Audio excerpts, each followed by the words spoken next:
دیوانہ، میں غدا ہوں شاہ تیرا، میں تیرا ہی ہوں دیوانہ، درے دربار آ گیا ہوں، بس یہی ہے میرا ٹھکانہ، بس یہی ہے میرا ٹھکانہ، اور کوئی طریقہ ہے آرزو کا، نہ بندگی میری بندگی ہے آقا، کوئی طریقہ ہے آرزو کا، نہ بندگی میری بندگی ہے، یہ سب تمہارا کرم ہے آقا جو بات اب تک بنی ہوئی ہے، یہ سب تمہارا کرم ہے آقا جو بات اب تک بنی ہوئی ہے، اور کسی کا احسان کیوں اٹھائیں، کسی کا احسان کیوں اٹھائیں، کسی کو حالات کیوں بتائیں، تمہیں سے مانگیں کہ تم ہی دو گے، تمہارے در سے ہلو لگی ہے، تمہیں سے مانگیں گے تم ہی دو گے، تمہارے در سے ہلو لگی ہے، اور عطا کیا مجھ کو اتنی رفعت، عطا کیا مجھ کو اتنی رفعت، میں کہاں تھا اس کرم کے، عطا کیا مجھ کو اتنی رفعت، کہاں تھی اس پر خطا کی قسمت، میں اس کرم کے کہاں تھا قابل، میں اس کرم کے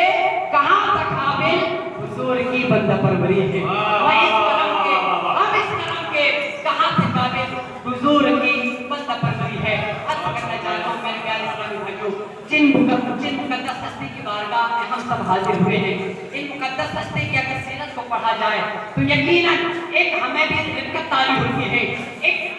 زندگی میں جینے کا ایک طریقہ معلوم ہوتا ہے، حضرت سیدنا عبد الشکور شاہ رحمۃ اللہ تعالیٰ کی جو سیرت ہے ہم سب کے لیے آئیڈیل ہے، ہم سب کے لیے نمونہ ہے، ہم سب کے لیے رہنما ہے، تو ہمیں چاہیے جس مقدس ہستی کی بارگاہ میں ہم سب حاضر آئے ہیں ان کی سیرت کو پڑھنا بھی چاہیے، سننا بھی چاہیے، اور سن کر اپنے لائف میں اپنی زندگی میں امپلیمنٹ بھی کرنا چاہیے، عمل بھی کرنا چاہیے۔ آپ کی زندگی کا ایک پہلو بتانا چاہتا ہوں، اس سے پہلے میں یہ بھی بتانا چاہتا ہوں کہ یہ جو بارگاہ ہے یہ کوئی عام بارگاہ نہیں ہے، یہ جو ہستی ہے کوئی عام ہستی نہیں ہے۔ میں آپ کو چلیے حضور علیہ السلام کے زمانے میں لے کے چلتا ہوں، پیارے آقا علیہ السلام مسجد نبی شریف میں تشریف فرما ہے، منبر رسول لگا ہوا ہے، صحابہ کرام جھوٹ پہ بیٹھے ہوئے ہیں، میرے آقا علیہ السلام ارشاد فرماتے ہیں کہ اے میرے صحابہ، جس طرح اس دنیا کا نظام چل رہا ہے، کوئی فلاں جگہ گورنر ہے، کوئی فلاں جگہ حاکم ہے، کوئی فلاں جگہ بادشاہ ہے، کوئی فلاں جگہ ناصر ہے، کوئی فلاں جگہ نظام سنبھال رہا ہے، یہ تو ظاہری نظام ہو گیا، یہ تو ظاہری معاملات ہو گئے، یہ تو ظاہری حکومت ہو گئی۔ اے میرے صحابہ، اسی طرح اس دنیا کی حکومت باطنی طور پہ بھی چلا کرتی ہے، اس دنیا کا جو سسٹم ہے وہ باطنی طور پر بھی چلا کرتا ہے۔ صحابہ کرام نے عرض کیا یا رسول اللہ وہ کیسے؟ ہم تو فلاں حاکم کو جانتے ہیں، فلاں گورنر کو جانتے ہیں، فلاں ناظر کو جانتے ہیں، ہمیں تو پتہ چل رہا ہے وہ فلاں کو حکم دیتے ہیں تو وہ عمل کیا کرتے ہیں، کبھی کسی کو پھانسی کا حکم ہوتا ہے تو اس کو پھانسی دی جاتی ہے، کسی کو قتل کا حکم ہوتا ہے تو قتل دیا جاتا ہے، کسی کو دربدر کرنے کا حکم ہوتا ہے تو اس کو دربدر کیا جاتا ہے، مگر حضور یہ کیسا معاملہ ہے کہ روحانی طور پہ کیسے حکومت چلا کرتی ہے؟ تو میرے آقا نے ارشاد فرمایا اے میرے صحابہ، ہر دور میں 300 ولی اللہ کے ایسے ہیں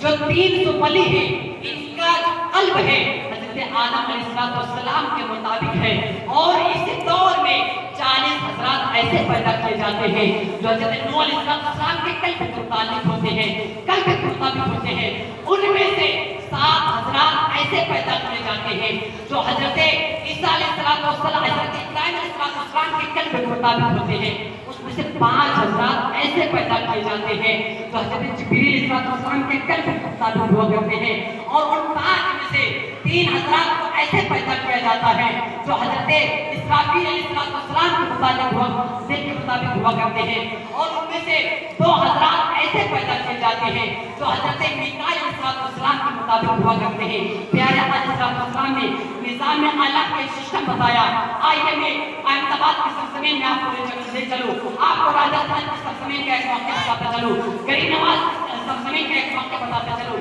احمد آباد میں میرے استاد گرامی ہے مفتی عبد الحلیم صاحب، انہوں نے یہ واقعہ بتایا۔ جس بندے نے یہ واقعہ سنا شاید اس سے پہلے بھی میں نے بتایا ہوگا، عرض کیا ہوگا، مگر پھر سے یاد کہانی کے لیے بتاتا چلوں۔ حضور مفتی صاحب فرما رہے تھے کہ اس شخص سے میں نے ملاقات کی، اس شخص نے بتایا کہ اس شخص نے کہا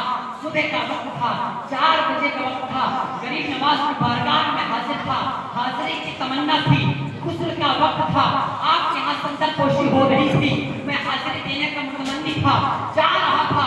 کاش کہ ایسا ہو جائے غریب نواز کی بارگاہ میں سندر دینے کے ٹائم پہنچ جاؤں، غسل دینے کے ٹائم پہنچ جاؤں۔ اس کے دل میں خیال آنا تھا کہ ویسے دروازہ کھل جاتا ہے، صبح کے وقت حضرت غریب نواز کی بارگاہ میں سندر پوشی ہوتی ہے اور ان کو غسل، ان کی قبر کو غسل بھی دیا جاتا ہے۔ وہ بندے مومن کہتا ہے، وہ عاشق کہتا ہے، میں دل میں ارادہ پیدا کرتا ہوں، جیسے ارادہ پیدا کرتا ہوں غریب نواز کے در دربار کا دروازہ کھل جاتا ہے، جیسے ہی کھلتا ہے میں اندر داخل ہوتا ہوں، جب دوسرا دروازہ کھلا پھر سے اندر داخل ہوا تو کیا دیکھتا ہوں، وہاں کوئی اور شخص نہیں ہے، وہاں پر ایک مجلس سجی ہوئی ہے، بہت ساری نورانی محفل سجی ہوئی ہے، بہت ساری نورانی کرسیاں رکھی ہوئی ہیں، ایک صوفہ ٹائپ ایک تخت رکھا ہوا ہے۔ یہ ابھی کا دور حاضر کا واقعہ چند سال پہلے کا، اس وجہ سے آپ کہہ رہا ہوں۔ اس نے کہا میں کیا دیکھتا ہوں کہ کچھ کرسیاں سجی ہوئی ہیں اور ایک تخت موجود ہے، غریب نواز جہاں مزار قبر کی بات کی جا رہی ہے، ایک تخت موجود ہے۔ وہ بندہ کہتا ہے میں یہ دیکھتا ہوں کرسیوں پر نورانی چہرے والے بزرگ آرام فرما ہے اور اس تخت پر ایک نور پار بزرگ آرام فرما ہے، جن کے سر پر سفید امامہ شریف ہے، نورانی چہرہ ہے، نورانی گھڑی ہے۔ وہ حکم ارشاد فرما رہے ہیں کہ ہندوستان کی فلاں زمین پر تمہیں حاکم بنایا گیا تھا، وہاں پر یہ ظلم ہو رہا ہے، کیسے ہو رہا ہے؟ جب دوسری طرف اشارہ ہوا تو لوگ فرما رہے تھے کہ ہندوستان کی فلاں زمین پر یہ حکم ہم نے دیا تھا، یہ ہو رہا ہے۔ اس بندے کو سمجھ میں نہ آیا، جلالت عالم میں جیسے ہی بار آیا تو ایک خادم سے پوچھتا ہے، ایک ولی اللہ سے پوچھتا ہے جو وہاں پر موجود تھے، جو وہاں پر خدمت کیا کرتے تھے۔ اس نے کہا میں نے اندر کے مجلس سجی ہوئی دیکھی ہے،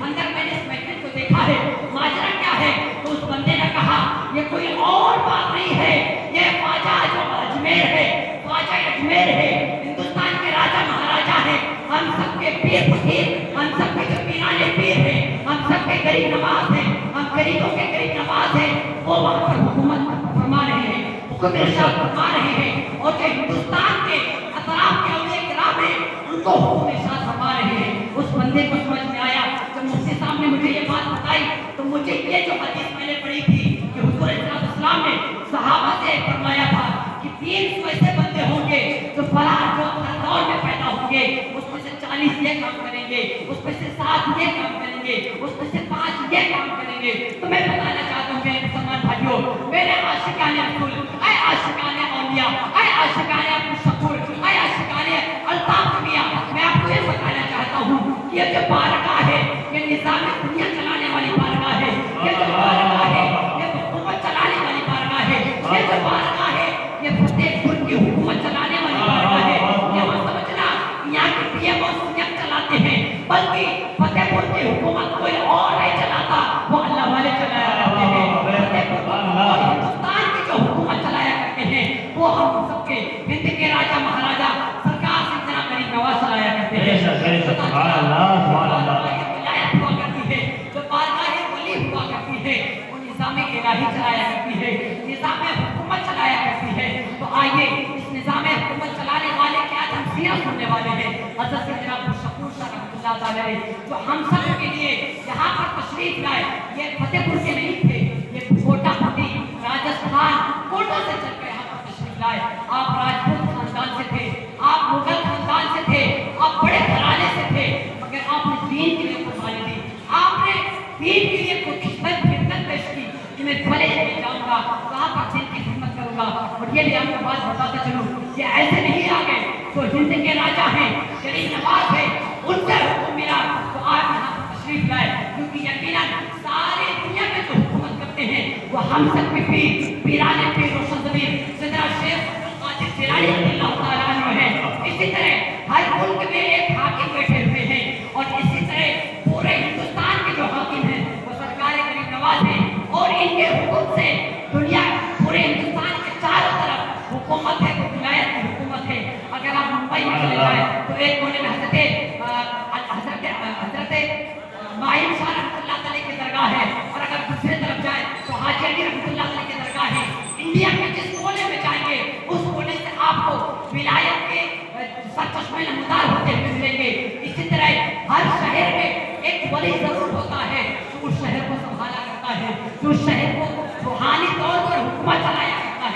اسی طرح فتح پور کی سرزمین میں جن کی حکومت ہے وہ کوئی اور نہیں، ہم سب کے رہنما، ہم سب کے ہادی، ہم سب کے رہبر سلطان العاشقین محبوب العالمین سیدنا عبدالشکور شاہ رحمۃ اللہ تعالیٰ علیہ، ان کو فتح پور میں چلا کرتی ہے۔ تو آئیے چند سیرتیں ان کی بتانا چاہوں گا کہ سیدنا شیخ حضرت سیدنا عبدالشکور شاہ رحمۃ اللہ تعالیٰ علیہ جو یہاں پر تشریف لائے، آپ نے بہت ساری خدمت انجام دی، بہت ساری آپ کی کرامتیں ہیں، آپ کی بہت بڑی سیرت ہے، مگر صرف اور صرف چند سیرتوں کے چند پہلو آپ کو عرض کرنا چاہوں گا کہ حضرت سیدنا عبدالشکور شاہ رحمۃ اللہ تعالیٰ کی عبادت میں یہ کرتا ہے کہ آپ جب کھڑے ہو سکتے نبی میں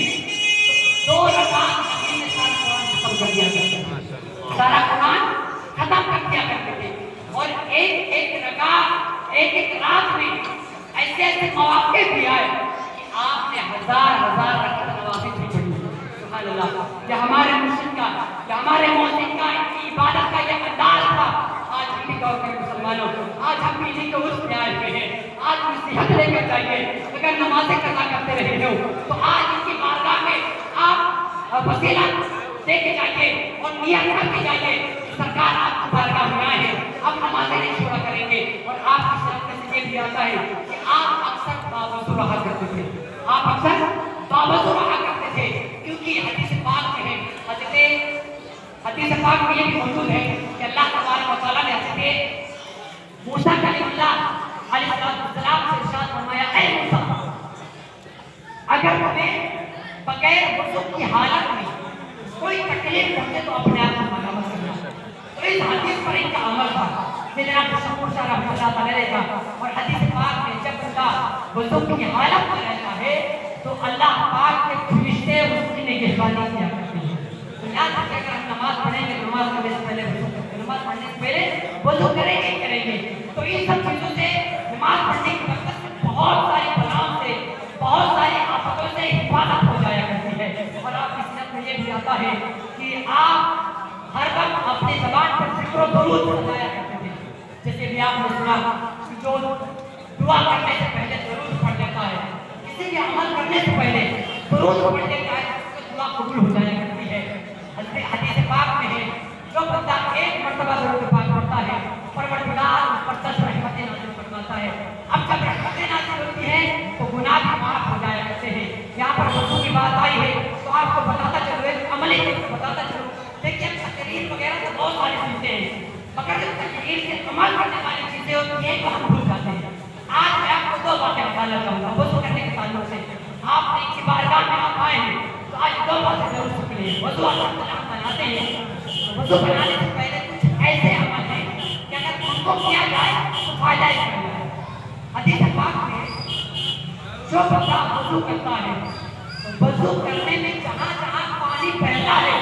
وہاں کے گناہ جھڑتے ہیں، مگر حدیث پاک میں جو بندہ وضو کرنے سے پہلے بسم اللہ الرحمن الرحیم مکمل پڑھ لیتا ہے تو بندے کے سارے جسم کے گناہ معاف ہو جایا کرتے ہیں۔ اور دوسری حدیث میں جو بندہ وضو کرنے سے پہلے بسم اللہ الحمدللہ پڑھ لیتا ہے تو بھلے عبادت کرے نہ کرے، نماز پڑھے نہ پڑھے، تلاوت کرے نہ کرے، مگر جب تک اس بندے کا وضو رہے گا اس کو کنٹینیو مسلسل نیکیاں ملتی ہیں۔ تو آج آپ اس عمل کو یاد رکھیں، جب بھی وضو کرنا ہے کیا پڑھنا ہے؟ بسم اللہ الرحمن الرحیم بھی پڑھنا ہے اور بسم اللہ الحمدللہ بھی پڑھنا ہے۔ کیا پڑھنا ہے؟ بسم اللہ الحمدللہ۔ کیا پڑھنا ہے؟ مل کر بولیں، بسم اللہ الحمدللہ۔ کیا پڑھیں گے؟ یاد رکھیے گا، اگر آپ سرکار کی بارگاہ میں آئیں، اگر کچھ عمل آپ کے اندر نہیں آ رہا، کچھ چینجز نہیں آ رہا، آپ سے لنگر کھانے آئے ہیں، آپ سے فاتحہ دلانے آئے، بہت اچھی بات ہے، برکتیں ملیں گی، مگر ان کی بارگاہ یہ ہدایت والی بارگاہ ہے، یہ رہنمائی والی بارگاہ ہے، یہ فیض والی بارگاہ ہے۔ فیض صرف پیسے میں نہیں ملا کرتا، فیض زندگی میں بلاؤں سے بچنے میں نہیں ملا کرتا، فیض یہ ہوا کرتا ہے کہ ہمارا قلب کیسے منقلب ہو رہا ہے، ہمارے قلب کے اندر بدلاؤ کیسے آ رہا ہے، ہماری زندگی کے اندر بدلاؤ کیسے آ رہا ہے، اس کو فیض کہا جاتا ہے۔ تو یقیناً اگر آپ فاتحہ دلانے آئے بہت اچھی بات ہے،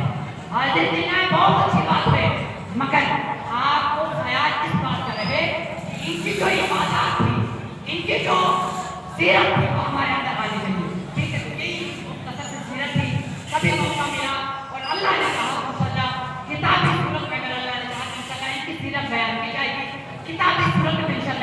اللہ پڑھنے کا موقع حاصل کریں گے. اللہ پاک کی بارگاہ میں دعا ہے ہم نے جن کی سنت کو چند پہلے سنے ہیں اللہ پاک ہمیں عمل کرنے کی توفیق عطا فرمائے. اگر بیان میں کبھی کرتے ہیں اللہ پاک سے معاف فرمائے. استغفر اللہ رب العالمین و اتوب الیہ. السلام علیکم و رحمۃ اللہ وبرکاتہ.